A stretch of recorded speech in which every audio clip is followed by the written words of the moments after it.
This is Pyro System version 4. It's the latest iteration of a project that I've been pursuing on and off for over 10 years, ever since I first thought of the idea in college. The goal of this device is to simulate the pyrokinesis ability often seen in comics and movies, and it was originally inspired by the X-Men character Pyro. Over the years, I've built several versions, gradually refining the control methods to get more and more automation into the system to get closer to the appearance of having the flame created and controlled by thoughts alone. Version 3 was the first one with electronic control, but it wasn't very well refined. It also reached a bit too far in flame size, and in doing so sacrificed on safety and physical size. It was no longer trying to be a hidden magic trick, it was now a massive, highly visible machine strapped onto the entire length of my arm. For version 4, I wanted to refocus on the goals of creating the illusion of pyrokinesis, so I traded the huge flames for better control and the ability to hide the system. This led to the fundamental change to version 4, the retract capability, that lets the machine automatically put the end effector into my palm when in use and hide it inside a sleeve when idle. This is a big departure from all my previous versions, which always had large parts of the device strapped into my hand. The slide is formed from 4mm shafts and linear bearings and has about 100mm of travel.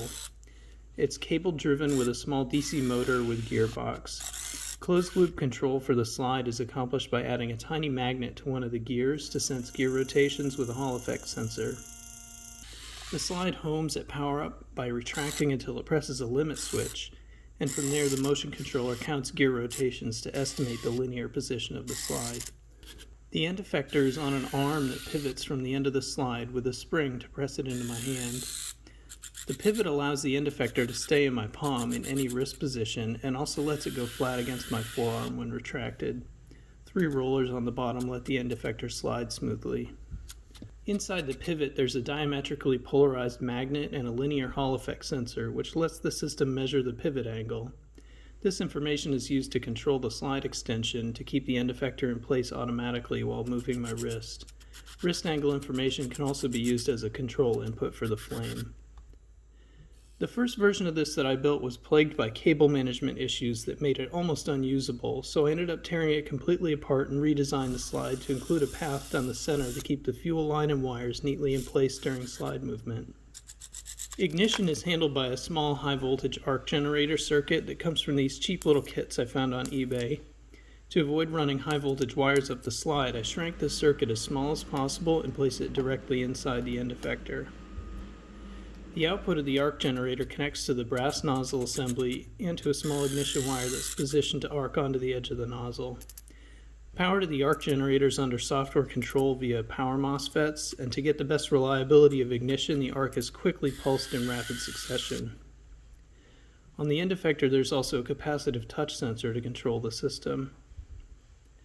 The fuel valve was a bit of a sticking point on this version. For the fuel tank, I'm using the butane tank from these cheap jet lighters since they're fairly large but refillable from butane refill cans.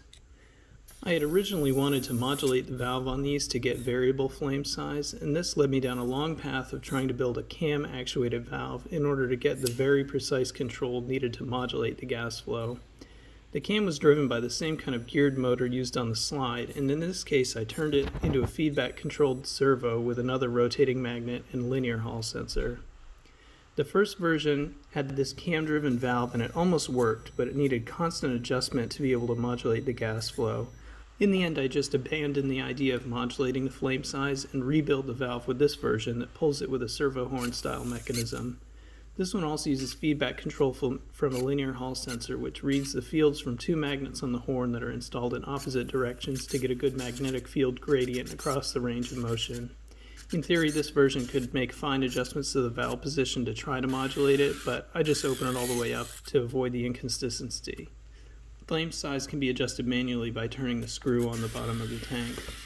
The structure for the system is 3D printed in ABS. Because of the difficulty of designing around organic parts like my arm, in many places I printed separate parts and then attached them in place while wearing it using solvent welds and a 3D pen. The system is powered by an 18650 lithium-ion cell and charged by a TP4056 board. The control electronics are split into two parts. Because of the need to run motor control at a fairly high speed, I used a dedicated motion controller that operates the two motors. This is a PIC 16F1575 microcontroller that reads the Hall effect sensors, runs both motion feedback control loops, and drives the motors via DRV8833 dual H bridge. The motion controller gets position commands from the system controller via a simple packet structure over a UART connection. The system controller is a PIC 18F26K40 that is running a small graphical touchscreen to provide a user interface. This sends commands to the motion controller and also reads the pivot position, touch sensor, and controls the igniter. During development, it was helpful to have the touchscreen so that I could individually control and debug each functional piece of the system, although in the finished device its function is reduced to simply providing an arm and disarm button. But it's nice to have this UI flexibility already in place if I think of other enhancements in the future. Even though the fire in this version is a bit more subdued, I think it's a worthwhile trade-off for the better control and hideability, and I'm really happy with how this came out. Let me know what you think. Should this be the final version of this project, or is there another direction I should take it? Thank you for watching.